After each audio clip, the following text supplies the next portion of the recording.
Muchísimas gracias. Buenos días, soy Cristina Rodríguez, soy psicóloga e investigadora. Agradezco a los y las diputadas de las Comisiones Unidas de Justicia y Salud Pública, así como las organizaciones de la sociedad civil que han colaborado para enriquecer este tema de gran relevancia. Centraré mi participación en torno a dos apartados. El primer apartado sobre algunas condiciones a considerar respecto al tema del aborto. La segunda respecto al enfoque desde el cual se está abordando el problema en las iniciativas. Con respecto a las condiciones, quisiera sustentar por qué el aborto es un síntoma y no una solución. Para comenzar, debemos abordar el tema de la decisión. Y en este tema de la decisión, la pregunta respecto a la decisión sobre el aborto generalmente se suele abordar como una intención de no embarazarse que había previo. Sin embargo, la situación es un poco más compleja. ¿Por qué? Porque diferentes estudios que han abordado este tema, tanto en países que han aprobado el aborto, que ya tienen varias décadas donde se ha aprobado, donde países donde esta discusión muestran cómo las mujeres que están con un embarazo no deseado o no planeado muestran ambivalencia de deseos y sentimientos. Y estos deseos y esta ambivalencia que se presenta no son de rechazo al bebé o al hijo. Comúnmente, sabemos que los bebés, en la mayoría de las personas, no es que provoquen una percepción de amenaza o que sean percibidos como un peligro, ni siquiera en la mayoría de las mujeres.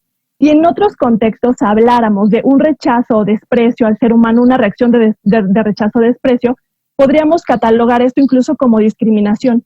Pero lo que muestran los estudios es que no es el caso de las mujeres con embarazo no deseado o no planeado. La ambivalencia se da por experiencias propias o del entorno, ya sea de estrés elevado, de dificultades asociadas a la maternidad, de las dificultades económicas, de aspectos de violencia, de crisis psicológica y de vivencias de privación o de pobreza. Esto es lo que se percibe como una amenaza asociada a las condiciones. Es decir, esto no se trata de que no deseen al hijo, sino que no desean estar embarazadas en esas circunstancias. Lo que muestran, por ejemplo, otros estudios que muestran, por ejemplo, en los países donde hay muchas décadas ya de que se ha legalizado el aborto, que las mujeres, cuando se les ofrecen condiciones de seguridad, aún en las condiciones más vulnerables, deciden no abortar. Hay particularmente, por ejemplo, unos estudios en Australia, en la Unión Europea, en Reino Unido, donde muestran que las poblaciones más vulnerables de mujeres migrantes, refugiadas y violadas, el 100% de esas mujeres elegían no abortar cuando se les ofrecían condiciones de posibilidades y desarrollo. Y también esto lo refuerzan algunos otros estudios, por ejemplo, en México, unos estudios sobre adolescentes que abortaron, que mostraban que las condiciones de las que vivían antes incluso de estar embarazadas era de hacinamiento, donde no tenían servicios básicos de agua, luz, de drenaje, donde tienen tasas altísimas de explotación laboral. Y lo más interesante es que estas adolescentes no querían abortar. Otros estudios, por ejemplo, en México, con respecto a embarazo no deseado también en adolescentes, mostraba factores, por ejemplo, de ausencia del padre, ya sea del padre del adolescente como de la pareja que ayudó a procrear, y factores asociados a pobreza extrema y a mucho riesgo asociado a condiciones de vulnerabilidad. Entonces, esta es la cuestión. Si crees que el problema es el embarazo, te enfocas en eliminar el embarazo. Pero si lo que se muestra son si el problema son las condiciones, entonces te enfocarás en atender las condiciones. Las iniciativas se enfocan en posicionar el embarazo como el problema. Ahora consideremos el tema del deseo, porque el tema del deseo es usado frecuentemente como argumento al decir que las mujeres desean abortar o que no desean al hijo.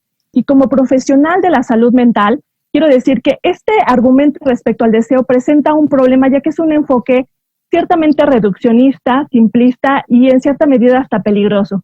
¿Por qué? Porque lo primero que tenemos que considerar es que los deseos en todo ser humano pueden ser confusos o enmascarados. Por ejemplo, la persona que tiene una ideación suicida, es decir, que tiene deseos de quitarse la vida, desde la salud mental, desde la psicología, y desde la prevención del suicidio, sabemos que no es un deseo de quitarse la vida, sino el verdadero deseo es dejar de sufrir o terminar con ciertas circunstancias que les generan sufrimiento. Entonces, decir que el deseo debe ser el criterio implicaría que, por ejemplo, en el caso de la ideación suicida, tendríamos que decirle a las personas que la tienen que se suiciden porque así lo desean. Si esto lo aplicamos al tema del aborto, decir que las mujeres quieren abortar o que no desean al hijo implica ignorar e invisibilizar el verdadero sufrimiento de las mujeres. Y además, esta apelación al deseo puede generar estigma. ¿Por qué? Porque se dice que el no deseo materno provoca malas madres. O sea, este no deseo materno es la causa de que haya muchos niños abandonados y sufriendo. Pero me parece que esta afirmación impone un estereotipo y carga de maternidades perfectas, donde las madres no se equivocan, no sienten contradicción, no entran en crisis, no se cansan.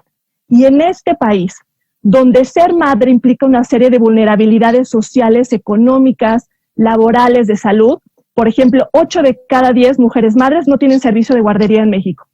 1 de cada 4 mujeres ganan hasta un salario mínimo de las mujeres madres. Y entonces, en lugar de voltear a las condiciones injustas que viven las madres, más las carencias que se les van acumulando, como por ejemplo la falta de políticas públicas de atención a las mujeres embarazadas en condición de vulnerabilidad o la deficiencia de las mismas, las carencias en servicios de guardería, la falta de infraestructura y de servicios adecuados de salud, la discriminación laboral asociada a la maternidad, la inestabilidad del empleo, las crisis económicas, es decir, ponemos la carga en la mujer y no volteamos a ver las circunstancias. Y entonces poner esta carga en la mujer lo que implica es decirle, a lo mejor eres tú, que no deseas bien, que no deseas suficiente, que no deseaste demasiado ser madre y por eso eres una mamá cansada, herida, fracturada, que falla. Por eso es que este tipo de iniciativas ignoran las condiciones injustas que viven las madres. Y ahora debemos analizar que existen 2 circunstancias. Primero, las mujeres que viven una situación de vulnerabilidad y riesgo y en esa situación se embarazan. Y por otro lado, las mujeres que temen adquirir esa vulnerabilidad a partir de ser madres. Con respecto al primer grupo, las mujeres que ya viven una situación de vulnerabilidad y se embarazan, debemos preguntarnos, poniendo un ejemplo, ¿de qué forma una mujer que vive violencia, por ejemplo en el hogar, va a abortar y luego se le regresa a la situación de violencia fue beneficiada? ¿En qué sentido el aborto detiene o cambia la circunstancia de la violencia? Porque la respuesta que se plantea generalmente en las iniciativas que buscan legalizar el aborto, parece que plantean que el Estado te dice que lo único que te puedo dar es aborto y luego te regreso a tu situación de pobreza, violencia, abandono, desamparo y todo, y crisis psicológica y muchas situaciones de vulnerabilidad, pero que no atiende las condiciones para que en cualquier circunstancia o etapa de la vida las mujeres tengamos garantizadas las posibilidades de desarrollo. Legalizar el aborto pide a las mujeres, y esto es lo grave, que se resignen a la violencia, que regresen a las condiciones estructurales de violencia en las que están insertas. Y además, beneficia a los agresores y a las estructuras violentas. Con respecto a la segunda circunstancia, que son las mujeres que temen adquirir esa vulnerabilidad al ser madres, tenemos que decirlo, tenemos una deuda con las niñas, adolescentes y jóvenes, así como todas las mujeres en México. Debemos dejar de decirles que si son madres no pueden alcanzar sus sueños, cumplir sus metas, desarrollarse profesionalmente o plenamente en cualquier ámbito. Ser madre no es una condena ni de pobreza ni de marginación, no debería de serlo. Ahora, como investigador y profesional de la salud mental, también me llama la atención que cuando se abordan los problemas de salud, por ejemplo, como las adicciones, la obesidad, el tema del suicidio, sabemos que la prevención es un pilar fundamental a donde se dirigen los esfuerzos. Por ejemplo, la OMS nos señala que la prevención implica 3 puntos. Medidas para prevenir la aparición del fenómeno, reducir los factores de riesgo y detener el avance y atenuar las consecuencias del fenómeno o problema de salud. Sin embargo, el aborto es el único tema donde se nos dice que no es posible prevenir. Que pase lo que pase, las mujeres van a seguir abortando, que esto no se puede hacer nada y entonces que tenemos que, como les digo, es una resignación a la violencia. Ningún otro problema de salud tiene este enfoque de ya ni modo. Imagínense esta idea, esta claudicación a la prevención aplicada, por ejemplo, a políticas de prevención del suicidio o de las adicciones o del tema de salud. Estas iniciativas me preocupa que claudican a la prevención en temas de salud. te da una imagen de que el Estado está cansado y que no puede hacer más y por eso no se esfuerza en prevenir.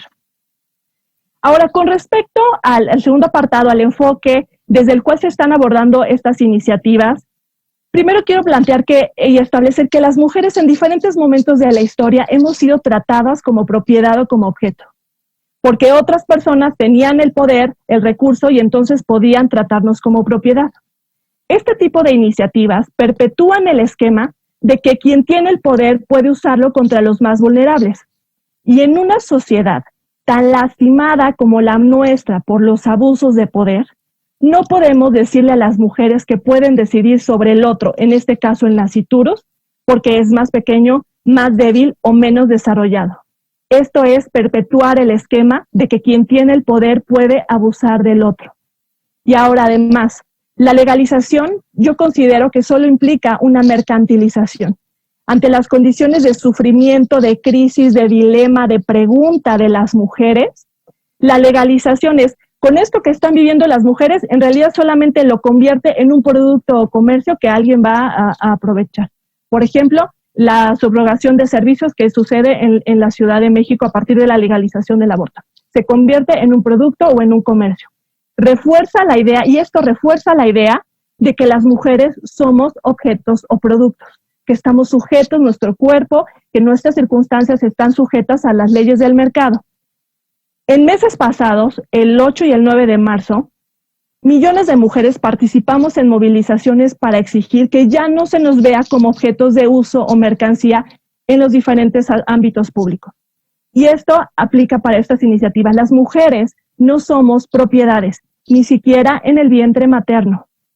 Y ahora, es una incongruencia que mientras estamos en medio de una crisis sanitaria, donde se ha exigido, donde el clamor de las personas, de la opinión pública, de los ciudadanos, es que se hagan todos los esfuerzos para salvar todas las vidas humanas, cuando la exigencia ha sido que no se sacrifique ni al personal médico, ni a los adultos mayores, ni a los vulnerables, ni a los pobres, sino que haya políticas responsables donde hagamos todo lo posible por protegernos a todos, porque toda vida importa. Y en medio de esta crisis sanitaria que ha revelado este clamor de las personas, haya estas iniciativas que claudican y nos dicen que no se puede hacer más por las mujeres más que el aborto, y como les decía, sin atender las condiciones, y que debemos además sacrificar a personas como son el naciturus. Y entonces, si legalizar el aborto, como he planteado, es parte de un síntoma que sucede asociado a condiciones de vulnerabilidad, violencia y abandono de las mujeres, que ignora el verdadero sufrimiento de las mujeres, así como las condiciones de injusticia que viven las madres, que pone a las mujeres en situación de tener que elegir un acto violento como es el aborto. Además, pide la resignación a la violencia, beneficia a los agresores y a las estructuras violentas, te dice que no se puede prevenir y hacer nada, refuerza el esquema de que el poderoso puede abusar y que la mujer es producto o comercio. Entonces, la decisión no es como nos han planteado y como plantea una de las iniciativas entre aborto legal o clandestino, sino la decisión está entre dos visiones. Uno, la primera, la visión de legalizar el aborto que acepta peros y excepciones a la violencia, que pide a las mujeres tolerar y aguantarse a la violencia y a la injusticia, que te pide que te resignes a la violencia como el aborto, porque te dice, va a seguir sucediendo, el Estado te va a fallar y no se puede hacer nada. Versus una visión que afirma que todos los seres humanos deberíamos ser libres de violencia, aún en los momentos más tempranos de nuestra existencia. No decimos en las leyes, en las políticas, una vida libre de violencia, y esta vida libre de violencia, que es la frase con la que hemos impulsado muchos de los avances en el tema de la mujer, se refiere a sin excepciones. Los instrumentos internacionales usan el término erradicar la violencia, no negociar, no resignarse a la violencia ni aceptar que, bueno, a veces pues ni modo, eso es lo único que se puede hacer, sino erradicar la violencia. Entonces la pregunta es, ¿podemos o no comprometernos a la erradicación de la violencia con todos nuestros esfuerzos? Con todos, la erradicación total con todos nuestros esfuerzos. sin excepciones, podemos comprometernos a erradicar la violencia en las calles, en los espacios públicos, en los hogares, desde la violencia en el hogar hasta la violencia en el primer hogar, que es el útero.